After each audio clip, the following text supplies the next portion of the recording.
I'm Grace Cowell. I'm Grace Curtis. And you're watching G2 News. Lights. Camera. Action! Over the past month, China has faced a severe surge in COVID-19 infections. Many of these infections have followed the easing of the nation's zero COVID restrictions that occurred on December 7th. This regulation relaxation followed protests over the tight restrictions and their negative impact on daily life and the economy.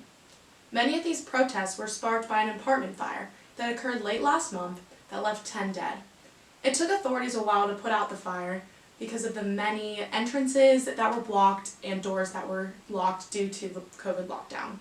In this most recent surge, provinces and cities are facing high numbers of infections a day. However, the exact infection number and the death toll is unknown, as officials have stopped reporting all and have changed classifications for COVID deaths.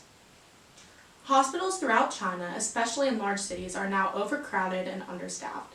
Many doctors have become infected, resulting in retired doctors being asked to come back and medical students being asked to work above their level. These staffing issues have led to some tension between healthcare workers and the government. To help with hospital overcrowding, the Chinese government has opened fever clinics. These are separate wings that have been added to hospitals and clinics in order to create more space to treat the high number of people with high fevers, whether they're COVID-related or not. China is also facing blood and medicine shortages, making it difficult to treat patients in hospitals and for citizens to treat themselves through over-the-counter drugs. Fever-reducing drugs are in high demand, with not enough to go around, resulting in the price of ibuprofen quadrupling. In an effort to ration these drugs, they have begun to be sold as individual pills. As a part of lessening restrictions, the Chinese government announced that people will be more able to freely travel outside of their country after January 8th.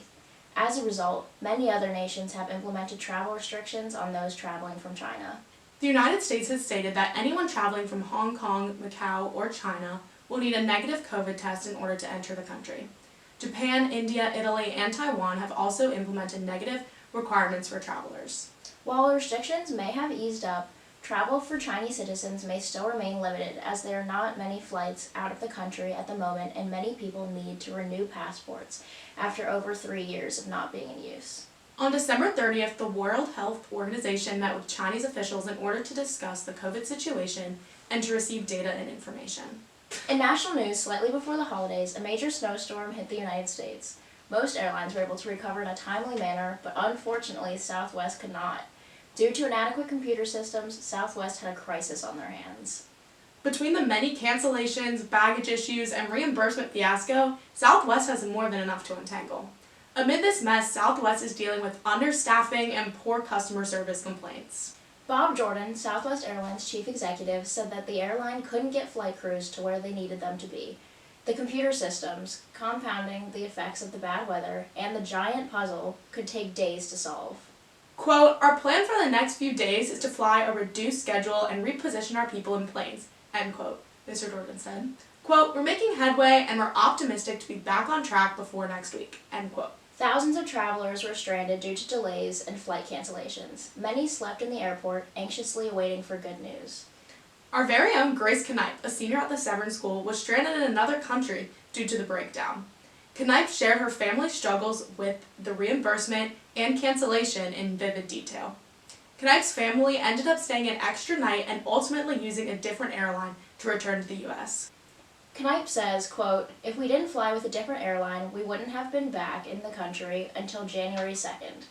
But it is literally so messed up because they are offering reimbursements for their customers, but it cost my family alone like $2,700 just to fly back to the U.S. so last minute," end quote. Southwest is under fire for their mistreatment and lack of grace while handling this. In a frustrated, joking attempt, Grace said, "What I am most upset about is that they got rid of their honey-roasted peanuts because of people with peanut allergies." American Airlines, Delta Airlines, and United Airlines were stunted by the storms but did not take nearly as hard of a hit. On Wednesday, more than 2,500 flights were canceled. 90% of Wednesday's flights were cancellations by Southwest. Compared to other airlines, Southwest had the worst and the longest effects of the storm. For today's local portion, we will be covering local Severna Park High School student Parijita Bastola's journey on The Voice. Parijita made it all the way to the top 8 but was unfortunately eliminated on December 6th. The teen, who was on Team John Legend, sang powerful songs like Sia's Unstoppable, Lady Gaga's I'll Never Love Again, and Bob Dylan's Make You Feel My Love. The Voice, season 22, was eventually won by Bryce Leatherwood, a country singer from Team Blake. Bastola was a fan favorite on The Voice and is supported nationwide. The Severna Park community went above and beyond to support and encourage Bastola. From school billboards to posters and storefront windows, Parijita Bastola was being wished luck from the sidelines. Bastola's journey on The Voice was discussed and posted throughout the town as citizens encouraged each other to tune in and vote. Bastola gained a 47.8 thousand person following on Instagram as well as a verified account. The 17-year-old singer is rapidly growing and doing amazing things in the music industry. A recent nationwide poll by Gold Derby says that 35% of poll participants would agree that Bastola was wrongfully eliminated from the show.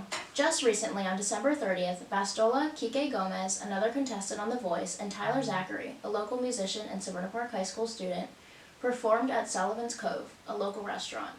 The restaurant, as well as the parking lot, was packed with supporters eager to hear them sing. The team performed songs by Rihanna, Amy Winehouse, and many more as the local crowd cheered. We'll now insert some clips from their performance. Round and around and around and around we go.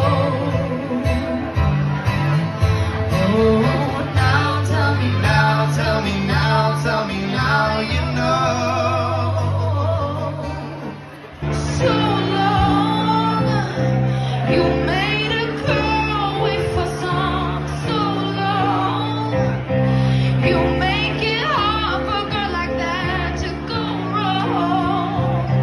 I'm wishing I could make you mine. Hey,